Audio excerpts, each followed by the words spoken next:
Welcome to the Bulldog and Bear Show. First episode. I'm Kieran Kettle, co-host Jason Bryant. Getting it wrong already. It's all right, buddy. So we talk three things. We talk fights, we talk shit, and we drink beer. First beer. Jason, you bought these for me, didn't you? Sure did. Banded Peak Brewing. Fired Up. Calgary Flames. Hazy Blonde. From our championship winning team, the Calgary Flames. When did you win? 1989 or 92. Oh dear. So yeah, basically the shows are a little bit different from standard podcasts. We have upcoming shows, and what we try to do is pit fighters against each other. And if they talk shit, they talk shit. If they talk nice, martial artists also. It's okay. But that's the idea. We build up shows. I mean, we talk about some previous events, some news, anything fight related, and of course we're drinking beer and we're talking shit. Simple as that. So we're going to go to news first. ONE FC. ONE FC. That just happened. Yep. Obviously, the big championship win for Canadian Indian standout Arjun Buller. What did you take away from that fight? I noticed right off the bat there was an issue with Brandon Vera. What did you think?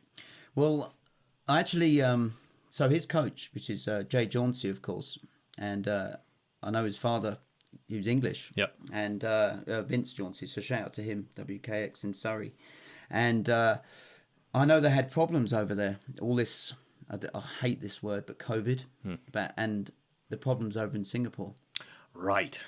And they had a lot of trouble. Nothing to do with ONE FC or anything like that, just with all the laws in Singapore. What you got to do, you got to quarantine. Yeah, super strict there right now. Yeah, and then if someone obviously comes back with COVID and they got to be delayed, the fight gets delayed, the show gets delayed, right, everything like that. So that both sides had problems. Yeah. Big problems. And they literally got the phone call, okay, you're fighting in 2 hours, leave the hotel now.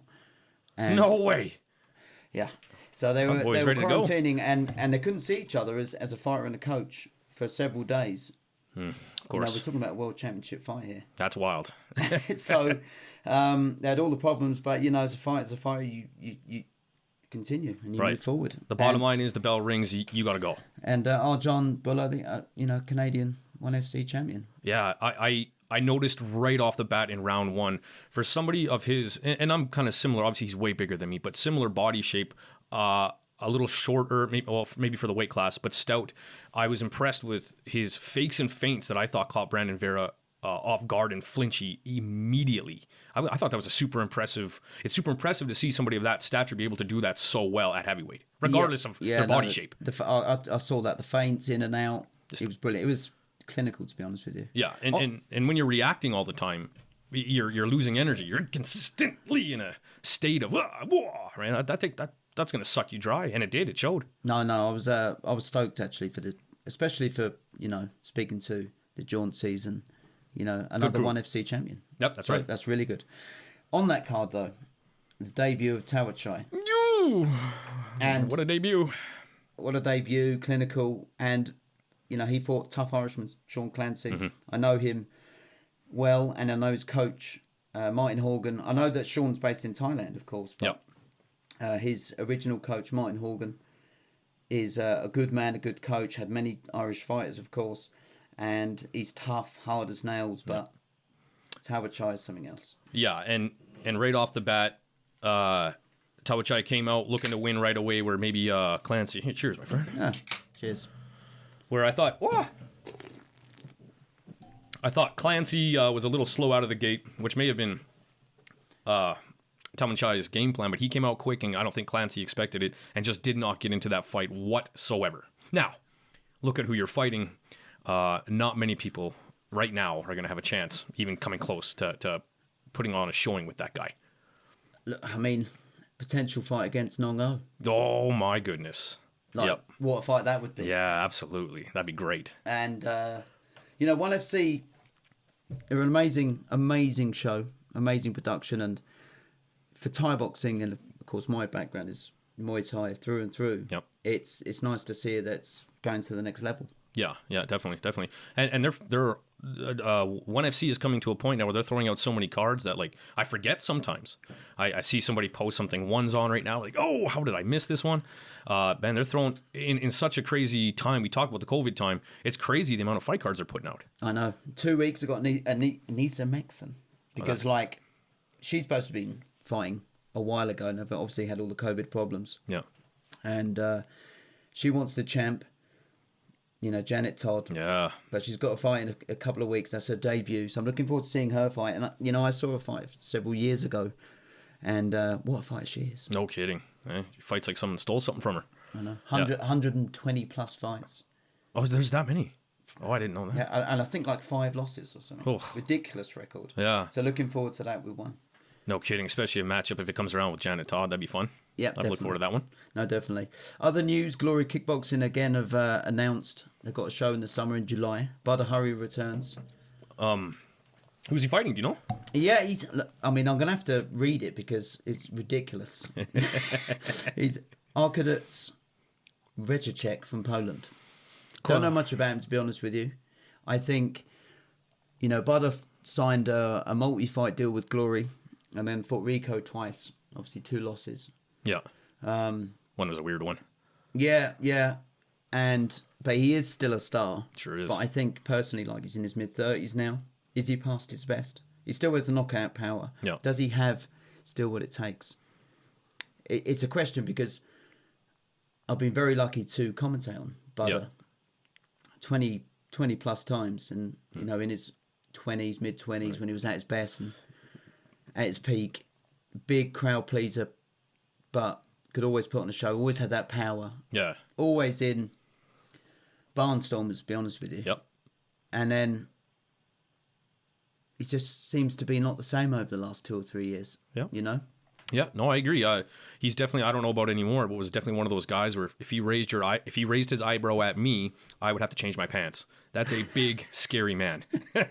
He is. And like I said, and even the crowd as well. Like, you know, every time he fights, he is literally 75% of the fans are all coming to watch him to see what he's going to do. Yep. You know, is he going to stamp on someone again? Right. Is he going to boot someone on the floor when they're on the floor? That's Badr Hari. So, but I am looking for, I mean, regardless, even if Badr was 70 years old, I'm still going to watch him. Yeah, he's a bad man. Yeah, hell yeah. I'm looking forward to that. On that has Alex Pereira, of course, and Vakitov rematch. I like Vakitov's style. I like how he fights, and I like his chances versus Alex Pereira. Even though I know it's Alex Pereira, I feel like, this is me talking, I feel like sometimes Alex Pereira can be a little bit wild, maybe, and I feel like... But power, though. Oh, without a doubt, he's a monster.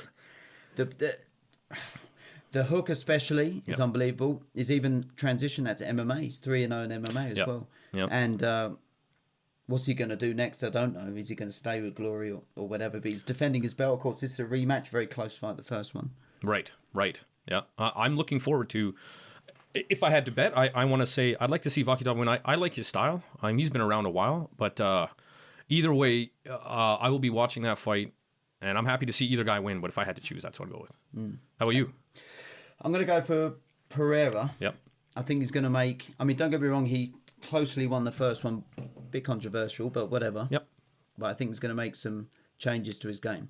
Yep. But, you know, good fight. And then on the undercard is Glory title fight. Lightweight. Bastati versus Elvis Gashi, which, to be fair, I'm surprised, being honest with you, Josh Chauncey from, again, what we talked about earlier, WKX gym, he isn't in line because he's the number 1 contender. I'm surprised he's not fighting for the title, to be honest with you. It's vacant now. Right. And did he fight Elvis? Yes, he did. Elvis beat him, to be fair. Yeah, that's true. But he's still the number 1 contender. Yeah. So I'm surprised. But I hear he's going to be on and potentially fight the winner later down the year. Oh, yeah. Okay. Well, I like Glory events. I really do. I think COVID had a big impact on a lot of shows. Yeah. And people had to change the way they promote shows. I think Glory have done 2 shows now. Yeah. During the COVID period, but they need to start doing shows again because for kickboxing, especially if you're a kickboxing fan, like me as well, you know, that is the top show for kickboxing. Yeah, without a doubt. Although again, saying that, if you look at ONE FC, and look at the 154-pounder, 70-kilo guys that they have. Petrosians, you know, I'll be honest with you, the list is endless. Yeah, they're all big sharks in a small pool. Gregorian, of course, coming through. Yeah, oh yeah, that's true. Yeah, that's a hell of a Super division. Bond, Sitachai. If you're listening out there and you're not in one championship at that weight, you might want to eat a few cheeseburgers and stay away from that. Like, what a ridiculous. And if they do an 8-man, it could be like the old K1 days. That's going to be a lot of battered bodies. Yeah.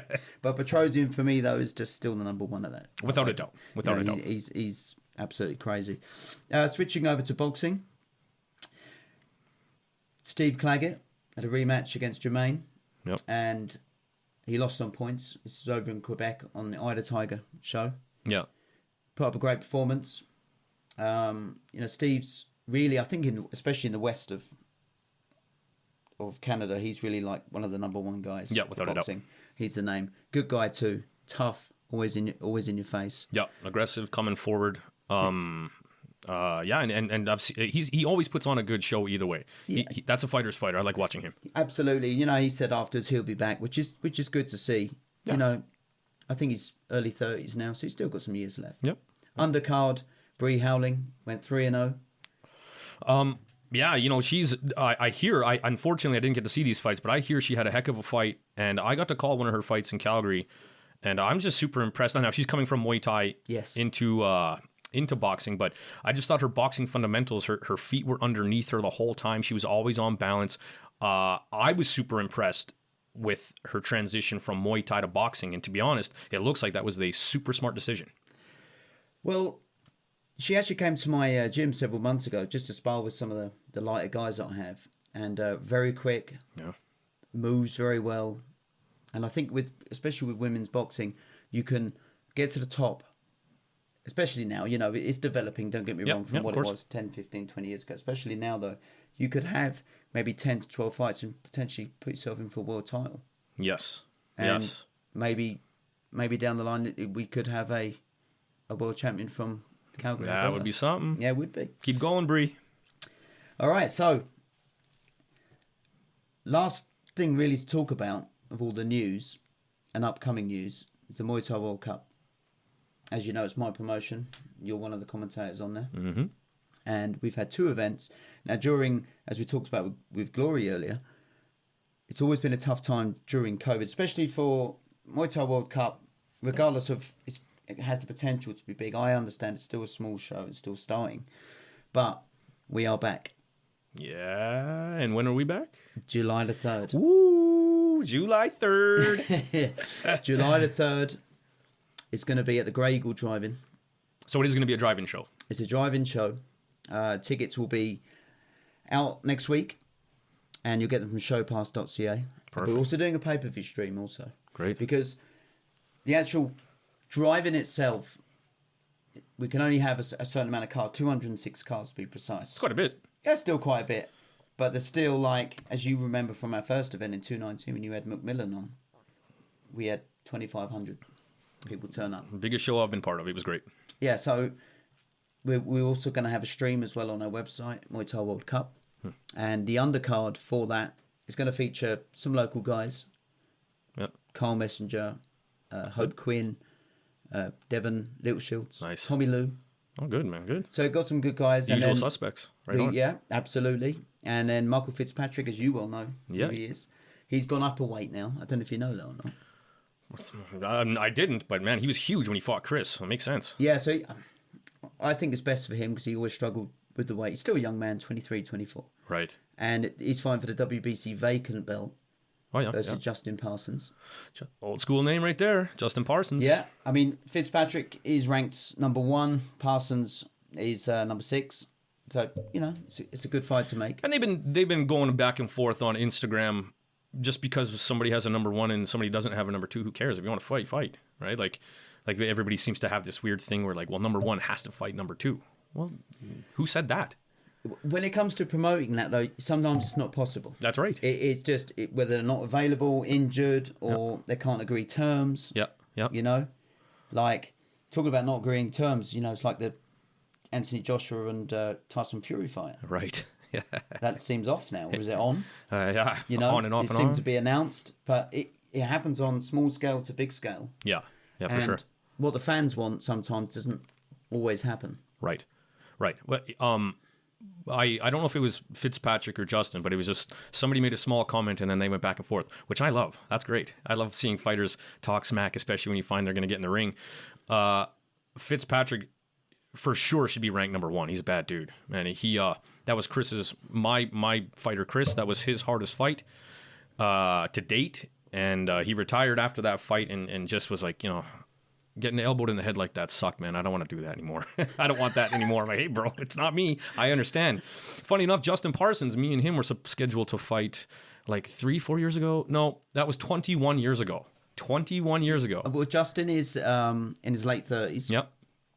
So, he's coming to his twilight years, let's be honest. Yep. But he said when the rankings got announced, when WBC did the Canadian national rankings, and apparently relit his fire. Awesome. And I've been watching videos of him. Yep. He's looking good. And he's doing everything right. He's up before everybody else. He's running. He's sweating. That. Yeah, man. He's doing everything he should be. I mean, this is obviously a guy with over 20 years experience. He knows what to do. But quick shout out to you, Justin. We were supposed to fight 21 years ago, and I did not want that fight to happen because I knew what the result was going to be. So I got to stay pretty still. Shout out to you, sir. That's going to be a good one. The main fight, though, 2 years in the making. It's an obvious one. Yep. Mark MacKinnon, the challenger, number 1 contender, versus Tim Lowe, the champion, WBC Cruiserweight title on the line. Fantastic. Now, the build-up to this is very simple. It's supposed to have happened 3 times. One was Mark actually got an infection on his shin from a fight in Dubai. After that, Mark had a world title in England. Right. And he won the fight, but he broke his jaw. Yep. And, of course, the fight got rescheduled. And then, of course, March. COVID. Good old COVID. We've already mentioned it 3 times. Yep. And I'm getting angry. I fucking hate that word. Yeah. I can't wait till it goes. Yep. Soon. So, what we got is, as part of this show, we've got them both on here to talk about how the training's going. Maybe trash talk. Maybe trash talk. You hear that, gentlemen? And, it's our launch show, and I think what a fight to have, let's be honest, on July 3rd. What's your thoughts of the fight? Well, I think right off the bat, this fight is like a fine wine. It's worth waiting for. I know it's been kind of on the back burner a few times. I swear it's going to be worth it. Mark's skill, Mark's Muay Thai period, as well as Tim, like there's nobody here that is missing any sort of skill, any sort of preparation. Like these are 2 actual real pros who have been, I'm just going to guess. I'm going to say every time this fight got canceled, one or the other guy went, yeah, fucking lucky. Lucky escaped this one. So I'm sure both these guys have a little bit of chip on their shoulder. And I think this is the perfect main event for the Muay Thai World Cup coming out of this silly era that we've been in the past 14 months. Like trying to get this event going and all the protocols you've got to do, all the laws that have been there, and then over the last sort of 12 months being turned away, you can't do this, can't do that. Yep. This is finally going to be worth it. It's a big fight. Yeah. But we got them on as guests. So let's get them on. All right.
Welcome, guys. Tim, the champion, of course, Cruiserweight champion, challenger there, Mark MacKinnon. I'm going to ask you, obviously, in order, but I'll go with the champion first. Tim, how you been? Pretty good. Staying focused, haven't missed a day of training. So COVID definitely sucks. We've had some stuff go down. Obviously, you guys saw my dad passed away. Been dealing with that, but I know it's all more reason to stay focused on what I'm doing. So Along with that unfortunate news there, Tim, I also want to congratulate you on your daughter as well, man. Congrats on yeah, becoming a thanks. pops. Yeah, she's like a year old already. So time's Crazy. definitely flying in this pandemic. Absolutely. And props to you as well, because a lot of people I think, would have quit after, an inspirational figure like your dad that was involved. But it seemed to be like it was just a extra fire for you. Yeah, like it's hard to go through, but I think, I'm definitely not done. So Fair plays. Mark, how's the Oh, last 12 months been for you during COVID? well, I can't lie. For me, life hasn't really changed at all, and I'm pretty fortunate to be saying that. Um, I'm building the Calgary Cancer Center, as you know. I still go to work every day. I train every night, and my day-to-day grind has not really changed. It's very disappointing, obviously, what's happened with COVID. But I'm fortunate enough to have good team members around me who still want to put in work. And when I first bought my house, I invested in a dojo in my garage, and that certainly has paid for itself, and then some through all of this. So yeah, it's been good for me. It's frustrating to see what's going on in the world and state of things, but when I look inside my own bubble, I have to be nothing but grateful for the way things have unfolded for myself. It's a good way to look at it. It is, yeah. Tim, being the champion, what does it mean to be the WBC champion? What did it mean, first of all, when you first won the strap? To start, it was definitely validating. Like, obviously my pro record's not very big. I have a pretty nice amateur record, but my first two fights were in China, and I don't know if you've been over there, but it's pretty stacked against you, like whites when you get there. So, yeah, winning the belt was validating for sure. And then, yeah, having it as a champ, though, obviously, it's the same with any sports. Like, you got a target on your back. It's just extra pressure. It's extra motivation, especially again through, unfortunate stuff happening through the year or distractions. I had a baby come and it's like, I still got to train, man. So, similar to what Mark said, it's like I definitely can't complain as far as, I run my own biz, so and things have been okay. Definitely the shutdowns have affected me, but I'm still making it work. It's not like I need to sell my house or anything. So yeah, I've been training in the dojo every single day. So. Nice. Good for you. And to you, Mark, what would it mean to be the WBC champion? What would it mean to have that green strap around your waist? It would mean a lot. It would mean a lot, but it would only be the beginning of that journey, because the Canadian title, yes, I have my sights set on that, but I want that WBC world title. And I'm coming for that Canadian belt because that's what I need in order to make it to my end goal. And that's part of the puzzle. So it means everything. And to you, Tim, this has been 2 years, maybe even 2.5 years in the making. And it's a fight that's long overdue. So many people have talked about it. I've had messages back and forward. No doubt you have as well, Jason. Yeah. On who you think is going to win. But it's finally happening July the 3rd. Yeah, I can't wait, man. It's been too long, bro. So. Yeah, it's been too long. I think it's been the fighters especially fighters over the last 12 months. It's just been very difficult for them. Yeah. To try and get motivated, to try and stay in shape. Things have happened. Try and train behind all these closed arenas, whatever it's been. Yeah, allegedly. Yeah. And obviously, Tim, you've had your problems over the last 12 months. But against Mark, this is something that you've had to be motivated for, surely. you know, you've never turned down the fight anyway with Mark. But what's the motivation now? Past Mark, if you keep hold of your belt and you're still the champion, what's your motivation after that? It's yeah, man. Sky's the limit. Like same deal. Fortunately, you asked Mark first, so I'm kind of pissed about that. But you know, yeah, like it's the same deal. It's like, yeah, Canada, that's dope. You know, it's good we're getting our grassroots going, but of course, like I want that international belt. I want that world belt. And you know, unfortunately, like Mark, you're gonna have to wait till I'm done with it. So, you know. The smile on your face, Jason. I see that. All right. So lastly, so I won't keep up too much of your time. I know you've got your own things to deal with. So I'll start with Tim. What's your message for Mark come July the 3rd? I just want him to be ready, man. Like obviously, you know, I'll poke fun a little bit, but like stay healthy, you know. It's like eat your multivitamins and like drink your milk, man. Don't get injured. Don't get COVID before we go out there, because I'll be really chapped and I'll definitely flame you for it. But you know, like in all honesty, it's like I respect Mark. I'm a pretty respectful fighter unless people shoot their mouths off first, like certain people. But you know, You can I just say want it. Mark to be ready. No I want it to be a good fight, you know. I'm pretty stoked on this. So, you know, I wish we did it way back, but it's whatever. It's happening now. It's time to get it out of the way. Of course. And Mark, your message to Mr. Lowe? Well, Timmy boy, you don't need to worry about me being ready or not, because I'm putting work in every day. And through this whole pandemic, I haven't stopped putting work in. You know, my entire life is geared towards becoming incrementally better every day in everything I do. And I'm willing to admit my faults and my mistakes, and in fact, seek them out and look for ways to improve them. And I feel like even through this pandemic, I've done that in spades. And I really can't wait to bring the best version of myself on July 3rd and put all this to rest. You hear that? Just wash your hands and drink your milk, man.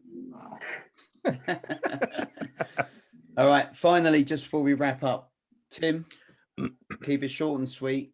Same with you, Mark, when I ask you. But Tim first, what's your prediction for July 3rd? This fight's not going 5 rounds. That's all I'm going to say. It's not going to go 5 rounds. Doesn't need to go 5 rounds, man. I don't got time for that. And Mark? I'm going to walk him down.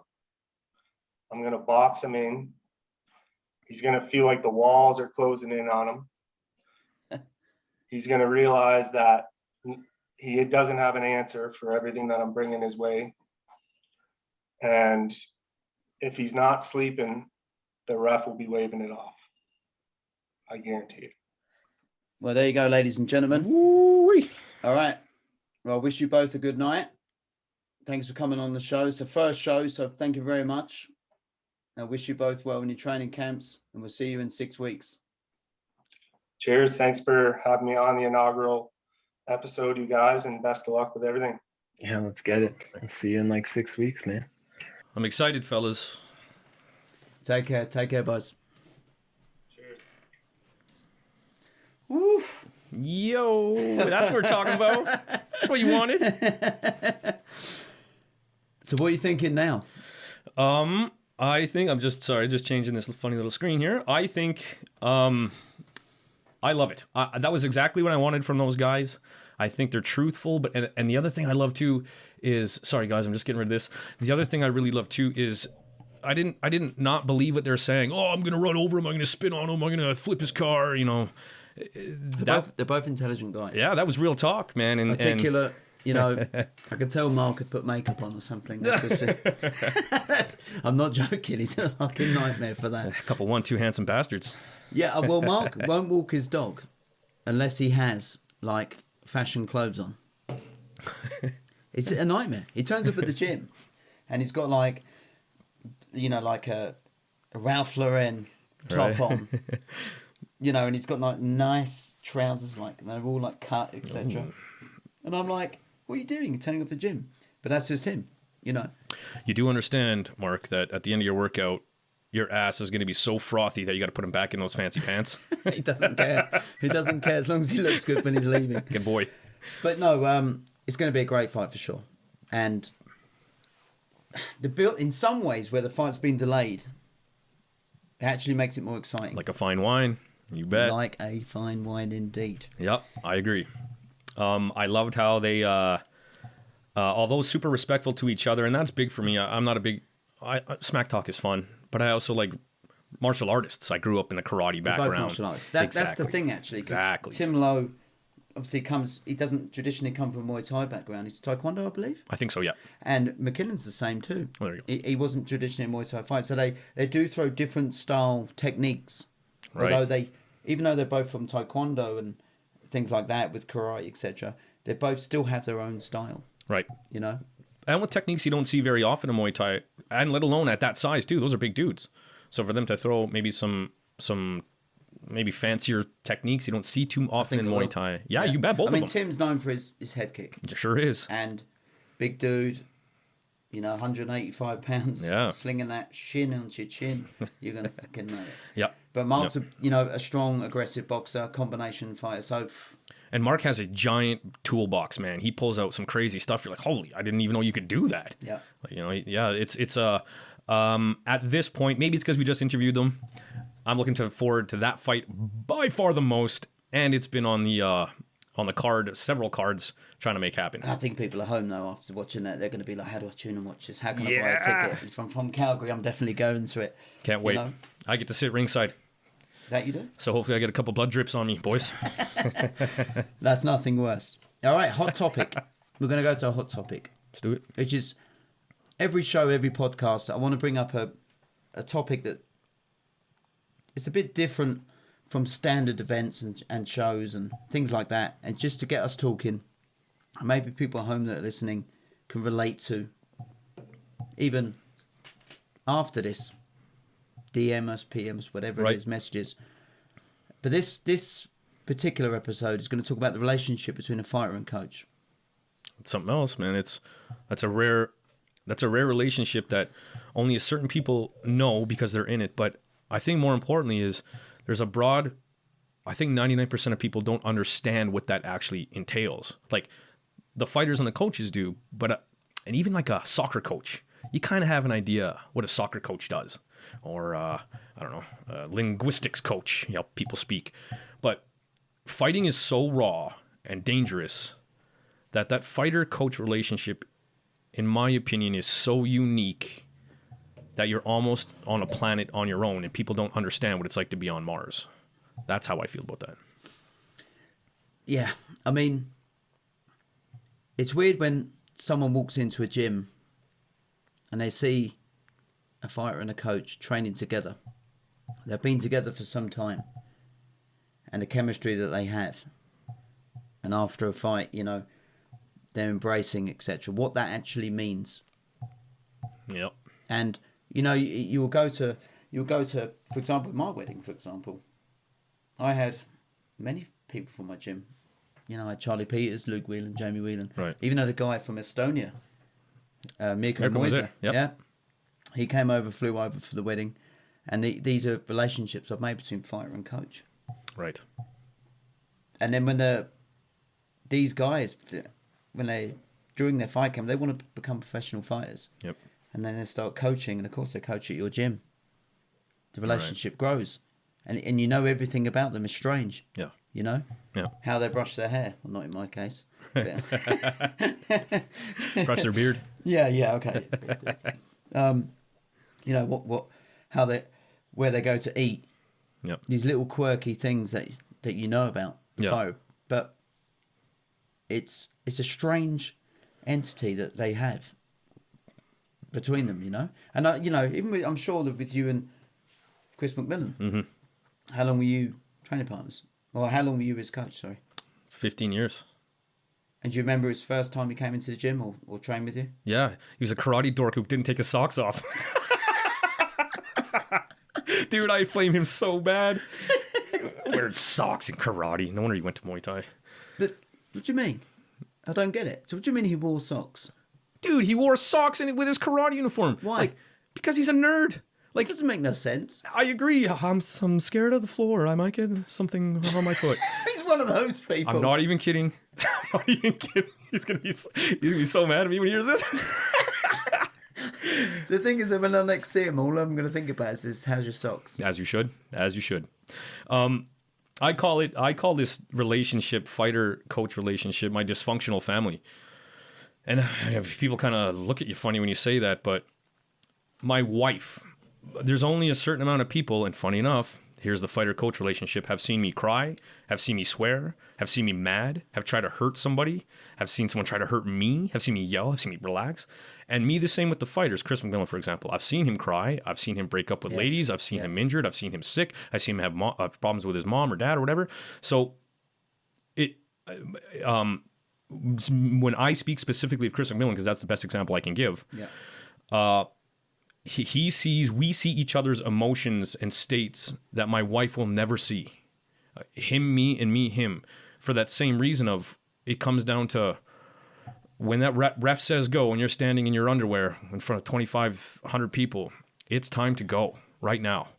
And then of course, if there's injuries or something goes a little weird, there's just so much involved when that happens. I'm sure obviously you know more than anybody, but all these little things have been worked out before you actually get to the ring. And I just, if you're injured, I already have an injury, I'm sick. Like, these are all things we plan for.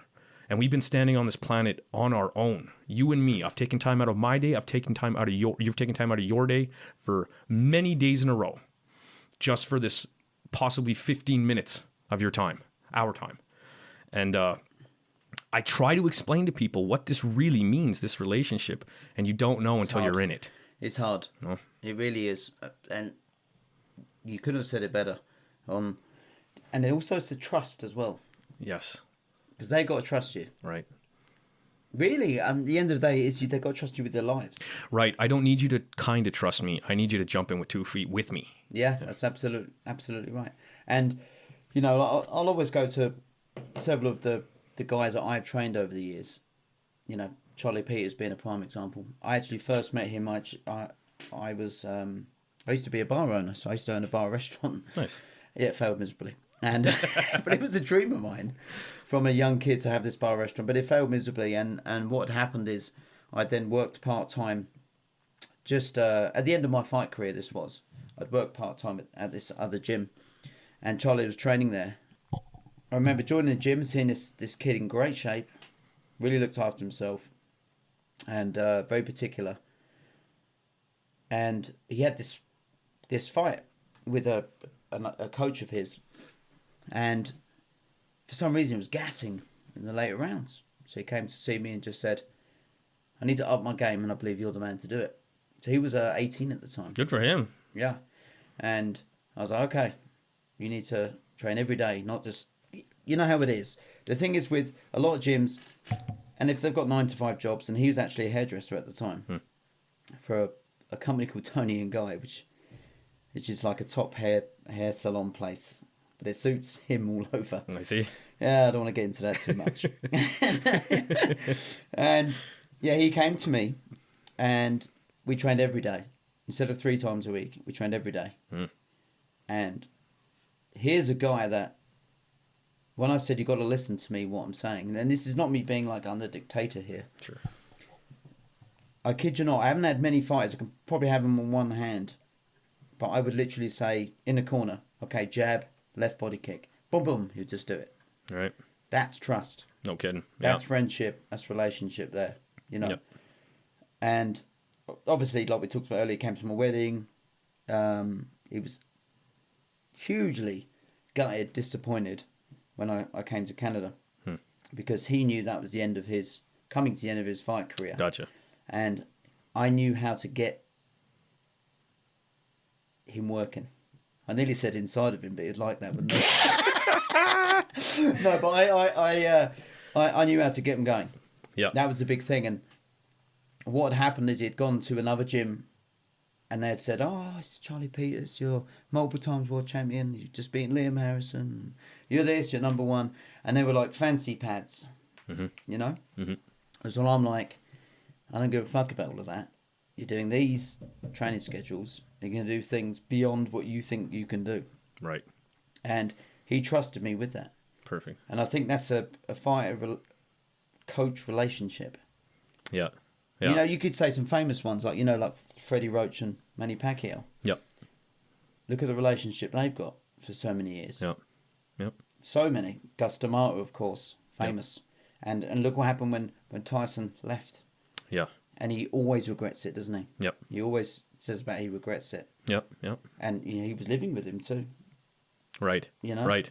Yeah. It's a difference of, and I don't know. I mean, I'm not big into the boxing world, but it's different when I'm not using you, but you know, we're gonna go fight. You're gonna make the gym some money. We're gonna get you on social media. It's gonna boost my gym. Great. But that's different when it's somebody who you 100% trust them and they trust you. It has nothing to do with the gym. It has nothing to do with anything like that, right? Yeah.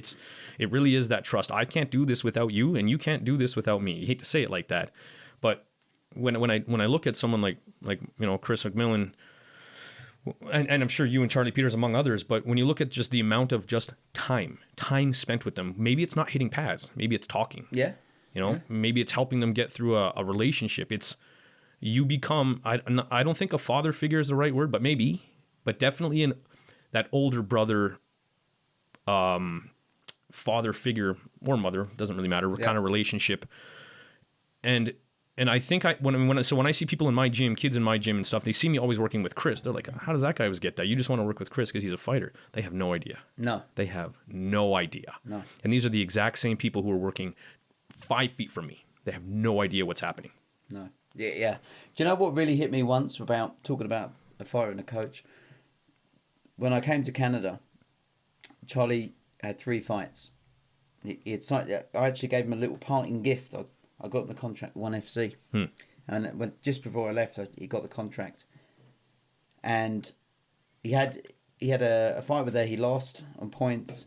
And then he fought in England, which he won against a pretty easy guy, to be honest with you. And then he fought Petch Morcat. Huh. And I was like, oh, God, you fight Petch Morcat. He's very good. Mm-hmm. Because of the 1FC rules with the rehydration.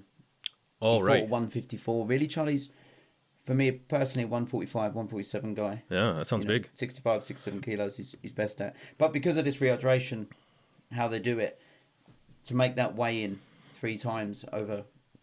do you know that about 1FC? Yeah. So the 1FC system is you have to make weight 3 times before you fight. So Charlie went up against Petch Morcat. And I was very worried for him. Because I know Petch Morcat's a star. He'd beaten a lot of guys. He's young as well. Anyway, he had to fight. And, you know, you lose, no problem. And I'm not going to say that if I was his coach for this particular fight, that it would have made a difference in terms of the result. Pet Morcot's Pet Morcott, man. Oh, yeah. But I remember him he got put down, and I remember him being on one knee, and he sort of waved himself off. And afterwards I was like, why did you do that? Why did you quit like that? He said, I was worried about me flying home with a broken jaw if it continued because he was having his way. Mm-hmm. And I said to him... That's not what any coach wants to hear. No, but I wasn't his coach at the time. I'm not his coach anymore. Now it's come out with coach to relate to relationship, to just a friendship. Sorry. I got you. Yeah. And he then said, I said, you would never have done that before. And do you know his answer was? You weren't in my corner. Oh my God. And now I've always got an answer for everything, by the way. Right? Even if it's wrong. Right. And he done me massively. I went, fuck. Yeah, what do you say? Nothing. I was like, Okay. Yeah. I accept that. Yeah, and I had to just swallow that. And that was so this is talking about breaking off from that fighter-coach relationship when it goes to the next part. I was just going to ask you that, yeah. Yeah, so where now he isn't my fighter anymore, but he's now finding himself, or whatever he's going to do, fitness, he's massively into his fitness, etc. And he now goes on his own path. Yeah, funny enough, you still have this tie together. Yeah. Which is weird, because he's talking about now coming back. Oh, yeah? Yeah, he's talking about coming back. He might have one more Thai fight. He might move to MMA. Yeah. He's not too sure. Yeah, nice. He's found some love for it again, which is great. Good. He's working with an ex-student of mine's at his gym. Shout out to him, PWR Gym, Adam Hart. Shrek, we called him, by the way. Oh, I know who you're talking about. I said earlier, man, I am big into UK Muay Thai. I know exactly who you're talking about. Yeah, so Shrek is Shrek. Yeah. You know, and if you That walk in noggin the is room, you something go, else. that's him. Yeah. So anyway, he owns like a fitness performance center, and he's managed to get Charlie in for a couple of days. And Charlie said to me, "It's just great. It's like the old Double K days when we had the gym," and I'm happy for him. Right. And this is now spawning off now the relationship Right. of fighter coach, but now just friendship. Right. And this is the amazing thing, the rapport that you build Right. between them. You know, Do you feel that there's still like a bit of a guidance role that you play there? can't help it.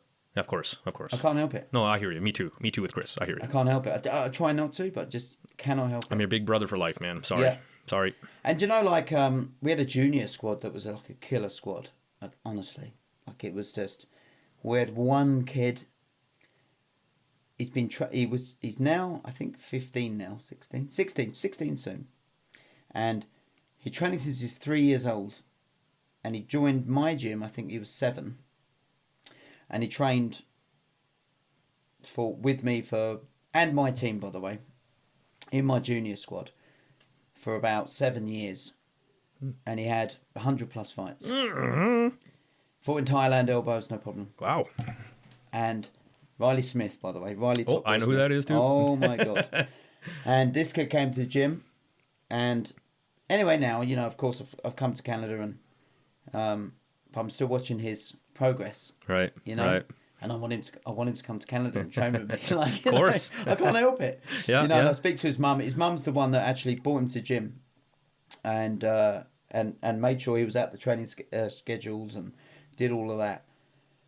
But I still watch him, and as we've got a few other kids. We've got Billy Chapman, we've got Frank Mully, and these are kids that have, from the kids now turning to adults. Right. But I still speak to their parents, and I still speak to their parents like I'm the coach. I can't let go. Like, you know, and maybe I shouldn't let go because I'm only caring. That's you, and that's just who you are. Yeah. You know? Yeah. Why lose it? That's why people come to you. Yeah. You know? And I remember and I have this with Elite too, like now here in Calgary is everyone has their own way of coaching. I never wanted to be this, I'm strict and you don't talk to me about this and have the cut off. And I did have some people criticise that some of my students were too matey, too friendship, too friendly with me, and they took too many liberties. But that's who I was. You come to my gym and what you was you trained hard, and yes, you listened, but we had fun, mega fun. Right. And if it means to I don't know, like you said, if someone came in training in their socks, I'd just absolutely go to town on them. Chris McMillan. yeah. A new hairstyle. Yeah. Yeah, me too. Yeah. Oh, Everybody in my gym has a nickname. Oh, yeah. Everybody and, gets a nickname from me. And you always find if for example, especially where one of my original gyms was, if Tyson Fury had just won, like people start mimicking his movements. Yeah. Or McGregor, all of a sudden they're going southpaw and they're fighting like this. Sideways, What are you doing? Yeah. And then, of course, we had one kid, it's Sidney Claudel, his name, was really good fighter too. And he came in with the McGregor hairstyle man bun. Yeah. Oh, I gave him so much shit. Get out. Get out of the fucking gym. What the fuck is this? Like, you know? Yeah. Cut your hair, come back. Yeah, and of course, I just keep, even when he's kicking the pads, I'm giving him loads of shit, looking at him nice. But this is the thing, you've got a happy fighter is the one that wants to come to the gym. Yeah. They're the ones. Right. Yeah.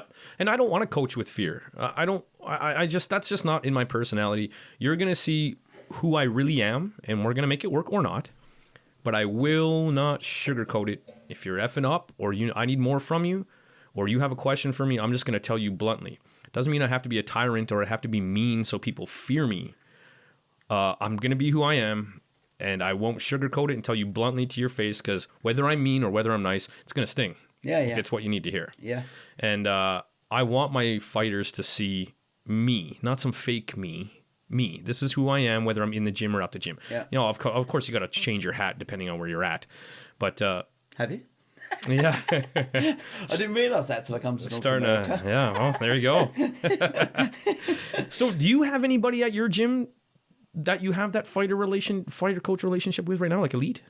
Yeah, like, you know, like, especially over the last 2.5 years or so, you know, Carl Messenger, for example. Without a doubt, yeah. Yeah, you know, he's one of the workers at Elite, of course. Yeah, that guy's a and workhorse. I'm actually going to be, he's going to hate me for this, but fuck it, I'm saying it. I'm going to be a minister for his wedding. All right. So I'm the one marrying him and his wife-to-be. Congratulations, guys. That's great. Yeah, it's Tina Foster, of course, you know her. Yep, She's you bet. another one. She's really the backbone of Muay Thai World Cup, so Right. I'm So I hear. delighted I'm getting them two married. Yeah, no kidding. Yeah, so Yeah. that's great. But this is what I mean. Right. Who would have thought that? Yeah. All right. You know? It's a dysfunctional family. Yeah. No, you know, you build relationships up and you find out things, you know. You can see that I'm always going to town on Johnson. Real bad. Love it. He's a great kid, like 22, he's got a good future, etc. But I can't help it. He's small, he's a midget, he's Yeah. 5'1". I need if anything's going wrong in the room, I just turn to him and says, "Your fault." But then he knows it's fun and you can take it, and then that builds a great relationship. You Oh. know? Yeah. He has to know that's fun. But for me, this is part of coaching. Yeah, I agree. This is building them up. They want to come to gym. It's fun. Yes. Oh, I don't want to go to the fucking gym. Right. Oh, he's gonna have a go at me. Yeah. Oh, I've turned up. You know, all of these sort of things that happen, and I never wanted to be that type of guy as a person. Anyway, I'm not that type of person. Yeah, so me neither. why be fake? That's my whole thing. Yeah. You're But going to see again, me. I have been to gyms over the years, whether it's Thailand, Holland, and places like that, where fuck, they're strict. Yeah. Fuck, they're strict, and they just don't have fun. Yeah. Yeah. And it's really weird. It didn't suit me, but it does suit other people. Right. And I've told my students a million times, if you're not having fun, why are you here? Yeah. I mean, you're paying. Yeah. Well, that's another thing is whether you want to do it or you have to do it. Well, that's that. Now we're separating between students and fighters. Yeah, Obviously. exactly, yeah. Yeah, for sure. Well, and like I told my fighters with the whole thing of I'm a relaxed dude, but I'm going to say it straight to your face. You told me yes when I asked you. None of my fighters, I don't make decisions for my fighters. I give them the info and then I tell them, now you tell me yes or no. And if you say yes, you want this fight, at no point are we going to turn back. And I'll remind you, you told me yes. But on that same thing, to keep it easy, if it's hard, then don't fight. That's what I like to tell my fighters. If it's too hard for you, don't do it. And you can tell they puff their chest. Well, I didn't say that. Well, then shut up and get to work. If it's too hard, quit. But you're the one who said yes. So let me remind you. Like, I find that little sentence, but instead of me having to give them, give it all you got. Give it 300%. Climb a mountain in your bare feet. Like, I'm not going to do that. If you don't want to do it, then quit. You can quit whenever you want. But don't come back if you need another fight. No, exactly. You know, but I all this talk about the coach-fighter relationship, I still feel like I can't put it into words. It's difficult. It's something that is so special and so unique that you have to experience it to like, oh man, okay, I get it. But maybe this little talk can give a glimpse into some of the stuff people see besides some sparring and some hitting pads. Yeah. That's 10% of it. You know? It's true. And the other thing is time too, that you have to give each other. Not just because there are things like you got to go away for weekends together or for fights or weeks together even sometimes. And you've got to give, as a coach, as you get older, of course, you have families, etc. And you've got to give that to the fighter, but the fighter's got to understand that. Yeah. And then, you know, the little things like promos, podcasts, interviews, sponsor things that they have to do. Yeah. You have to be part of that too. Yeah. You know? Yeah. And I think a lot of people have got, especially now after this talk that we're having, I think a lot of people are going to understand that. I hope so. Yeah. Yeah. I mean, it's even for me, it's cool to pick the brain of a guy like you who has. I have enough experience for my little area, but you have lifetimes more than me. So it's even fun for me to learn about the fighter-coach relationship from somebody who did at such a higher level than me. So this is good for me too. It's good to know. You know? Yeah, and I think especially as the podcasts go on, you know, we're going to find out a lot about each other and their coaching styles and how they deal with things, and even going back to like when they win, how does that feel? Like, it's amazing, isn't it? Yeah. It's amazing. You win, I win. yeah. And you know, if I had a guy that won a big fight, and I just have a smile. I don't smile too often. Yeah. So, and they know that something's happened at the gym that It's been great. Yeah. I go home like, and I'm up till 4 a.m. Going. Yeah, exactly. Then I check the internet to make sure no one's slagging my fighter off. Because I don't care if I get slagged off, but as soon as it's your friend or fighter, that's how you got to defend them. Yeah, been there. Yeah. No, so again, these are the things, even as time goes on, you start to really, it's not like you're defending yourself, you're defending your fighter, but then you're actually defending your friend, aren't you? Yeah, absolutely. And I've been there before too, and I'll do it a million times. For the same reasons we talked about. I've seen you cry, I've seen you piss your pants. Maybe not really, but you know what I mean. Maybe they're a 3-year-old kid. No comment. Yeah. I've seen every emotion and everything happen to you, so no one's allowed to make fun of you, because now I have a problem. It's true. Holding a fragile egg, fighters. It's funny how they smash people, but you better not make fun of them. I'm not okay with that. You might hurt their feelings. Now we got to have a talk. All right. Earlier today, I managed to speak to Gabrial Varga. Fans, and we got hundreds of comments, by the way, and questions. Got to speak to Gabrial Varga. I managed to give him 10 questions. Quick fire questions. Each show we're going to have a martial artist on. Gabrial Varga's the first one. Bad man. Oh, yeah. Bellator champ, of course. Yep. Ex-Glory champ. ISK champ, too. Kickboxing champ. I actually was, strange enough, when I first met him, I was commentating on the K1 America USA show, and he fought Lertzler. Oh, yeah. And I thought, they've set Lertzler up here. Oh, sorry, they've set Gabriel Varga up to lose against Lertzler. I admit I thought exactly the same thing. He punched his head off. Sure did. And I remember commentating going, Lertzler was trying all his tricks. Gabriel Varga didn't give a shit. Yeah. Just bang, bang, bang, bang, bang, bang, bang with hands. Just bang, bang, bang, bang, bang with hands. And he didn't stop. Yeah. So very impressive. But so earlier on today, here it is. So welcome, Gabe. Multiple-time kickboxing world champion, of course. Former Glory champion, current Bellator kickboxing champion. How are you? I'm fantastic. A little bit disappointed with how slow things are moving right now, but I guess that's everybody in the fight world, unless you're fortunate enough to be with one of the promotions that's pumping out the shows like UFC. But everybody else is kind of waiting. Yeah, we see that you announced that you're a free agent. Is that right? That's correct. Yeah, Bellator has stopped doing their kickboxing. They're not going to Europe for the next little while. So yeah, it's essentially halted all the kickboxing and Europe shows. So I was left with the choice. Do I want to focus on MMA and take a dramatic pay cut? Because let's be honest, I'm not an MMA expert and I don't deserve to be paid the way I was being paid in kickboxing. Or should I find another promotion, possibly return to kickboxing and focus maybe with one or Glory, or I don't know what the path is going to be. Well, you're still a young man. You still have years ahead of you. So hopefully you'll get an offer very soon. I don't know. I'm 36. We need to see you back, basically. I turned 36 the other day, so I'm not that young anymore. 36? 36, yeah. Wow. The first time I actually saw you fight was actually against Lertzler at the K1. Yes. That's the first time I met you, I think, too. But that was, yeah. And I already knew who you were. I already knew who you and Vinny were from all your announcing. But I just remember distinctly thinking, the K1 promoters have brought in a guy here. I didn't know much about you. And they brought a guy in here to make Lertzler look good, That's what the whole concept was, I think, anyway. Yeah. And we came over, and I remember a couple of guys saying, listen, this Gabe kid, he doesn't look like he can fight, but boy, can he. So I was like, great. And I started to have a little look the day before in the hotel, I had a little look on your background. I was like, wow, this kid's got some hands. So anyway, we started talking about this kid's got hands, and then I'm going to be honest, you beat the fuck out of him. You can swear on here, Gabe, it's fine. But just the clinic you put on, especially with your hands, and ever since then, I've been a fan, Vinny's been a fan, and people around the world have been fans. For me, anyway, that's for when I started to really become a fan of you.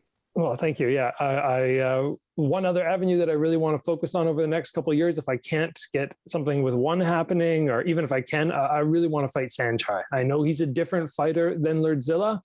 They're both Thai, they're both very evasive, so they have some similarities, but Saenchai is definitely somebody that, like anybody's beatable. I think people get too much in their head and they start going, oh, he's the GOAT, he's a legend, and there's no way he can be beaten, and people lose the fight before they step in the ring. And I just know that won't happen with me, so I'd like a shot. I'd like to make it happen. Kickboxing or Muay Thai, though?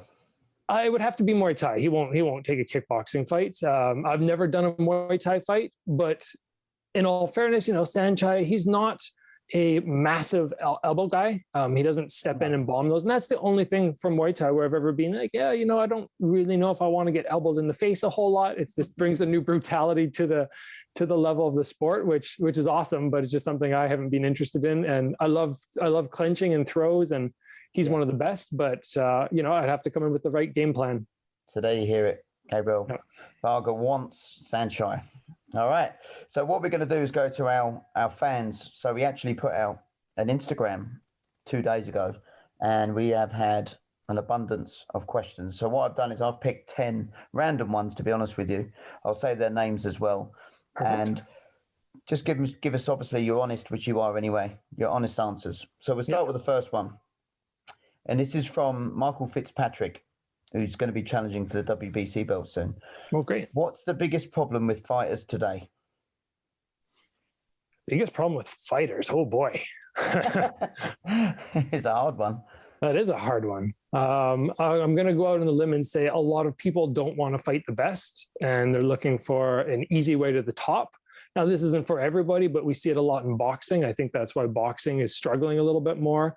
UFC generally makes everybody fight everybody. But if you just, like I had to do when they gave me Lordzilla, I just went, give me anybody. If I want to climb, unless you have all the building blocks in place and you have the perfect promoter, the perfect trainer, this and that, and you can go step by step. If you want to get to the top, take any fights and you'll get there. If you can beat people, you'll get there much quicker. All right. Question 2 from Sean Newbury. How important is road work at a high amateur or professional level in Muay Thai or kickboxing? You're going to get a lot of different opinions on that. Somebody like Joseph Valtellini will say it's not important whatsoever. You'd have to cut my leg off to stop me from doing my road work for a fight. It is one of the most important things. It's the most important thing to me out of anything of my training camp is cardio. I know a lot of people would argue with that and say you're timing or this or that. But for me, I figured nothing else is going to work if my cardio is not on point, and that all comes from road work for me. I run 5 days a week. Every run is under 5 kilometers. So we're talking fast, everything sprints, or 5 kilometers as quick as possible. I don't like long 10K runs. For me, very important. All right. Question 3 from Diana Keck. Who is your biggest inspiration? It would be the K1 Max champions. It's been like that ever since I started watching the sport. Bocao, Masato, Albert Kraus, and Andy Sauer. Those guys were the ones right from the beginning that inspired me to go after the belts behind me. And I've watched all their videos and developed my style around watching them and learned so much from them. Those are the guys. Okay. From Johnson Garzon. When did you realize you could become a world champion? After I won my world titles. It's a step-by-step thing for me. I didn't know ahead of time. I didn't go, I'm going to be a world champion my first fight out. I just went, I want to have a fight. And then I went, I want to win a Canadian amateur title. And then I did that. And I said, let's do one more step, which eventually led to an amateur world title. And, even when I was fighting for the glory belt against Mosab Amrani, I would go in confident, of course, but I didn't even know if I was going to win. I just went, I'm going to go and give it my all. And I'm confident, but I didn't win it and went like, it was a given. No, I had doubts. All right. This is from Stephen Palumbo. Do you find it harder to spar or fight southpaws? Ooh. I think spar. I think sparring because I get a little bit more in my head about the angles I should take and what I should be doing. Whereas most of the time, southpaws are not as effective as they can be. There are some southpaws who take advantage of it and they're very, very good. A lot of times southpaws just square off and they just fight like a normal fighter. And then it changes nothing and you can just get away with fighting your normal fight. So when I spar, I think about it too much. And I think a lot of people do that as well. Okay. From Pablo Punta Carlos.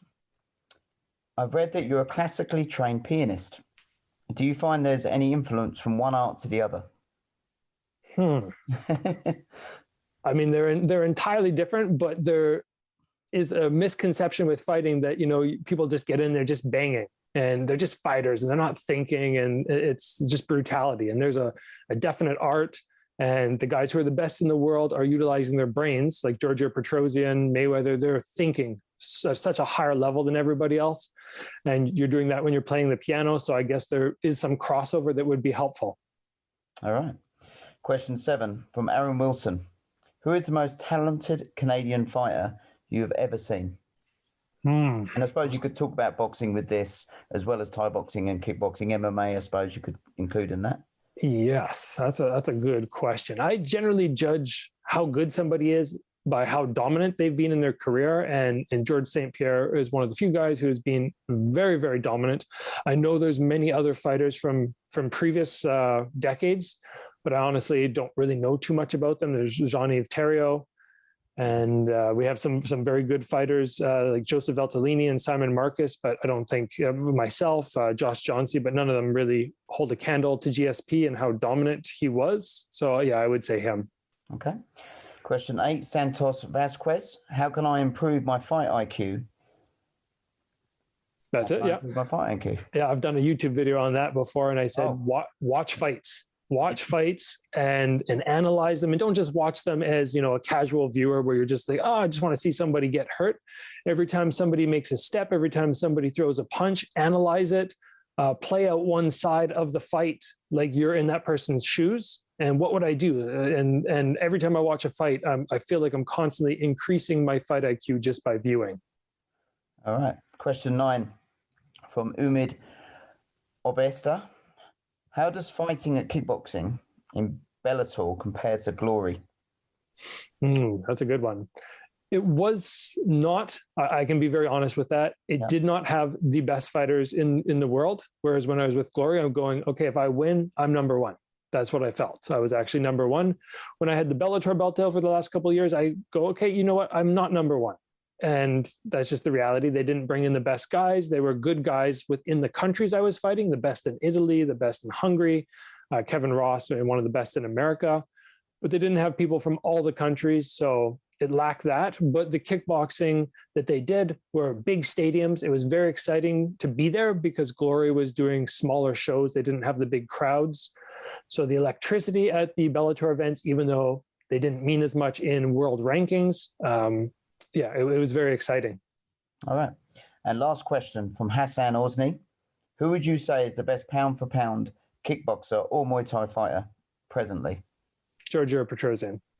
No question. I've done a YouTube video on that as well. And Muay Thai, kickboxing, anything. I think he's the one guy that is just the next level, kind of like the Wayne Gretzky, but the Floyd Mayweather or whatever. I just think he's somebody that I've tried to study and tried to utilize techniques he uses and try to be more like him. And he's like a puzzle. The way that he can pull things off. And I would say for him, if you want to study somebody and try and improve and take even minute pieces of his skill set, he's the guy to look at. All right. Thank you very much, Gabriel, for your honest answers as always. And to follow you on all the platforms. Gabrial Varga official, pretty much for all of them. And you've got a YouTube channel as well.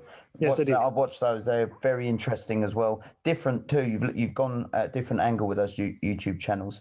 Yeah, that's what I wanted to try and do. Not how do you throw a jab or how do you knock somebody out, but talking about the conversations which are uncomfortable, like with your girlfriend. How do you train with your girlfriend?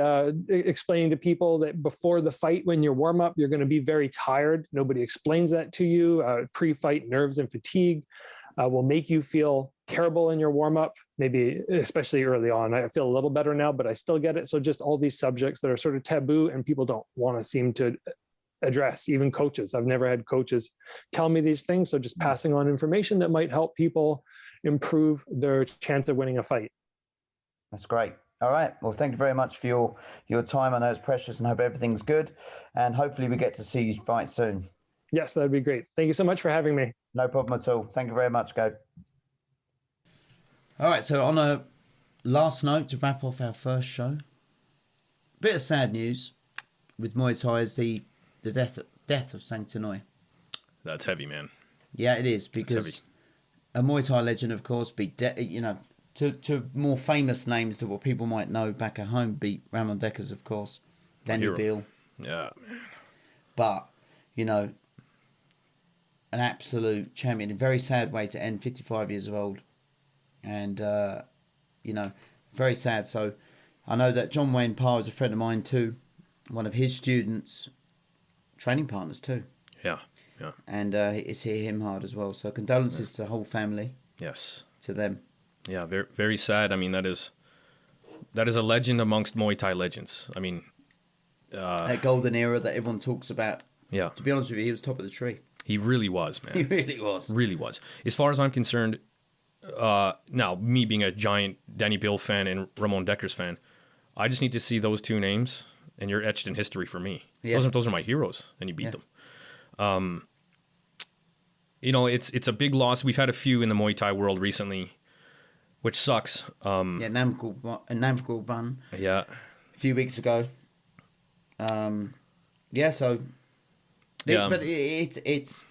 So I remember, like, being a kid and watching these, and now these legends are passing. Yes. It's just... That is, unfortunately, the cycle of life. That is life. But, you know, it is sad because they are heroes. Yes. They really are. They heroes, really are. You know?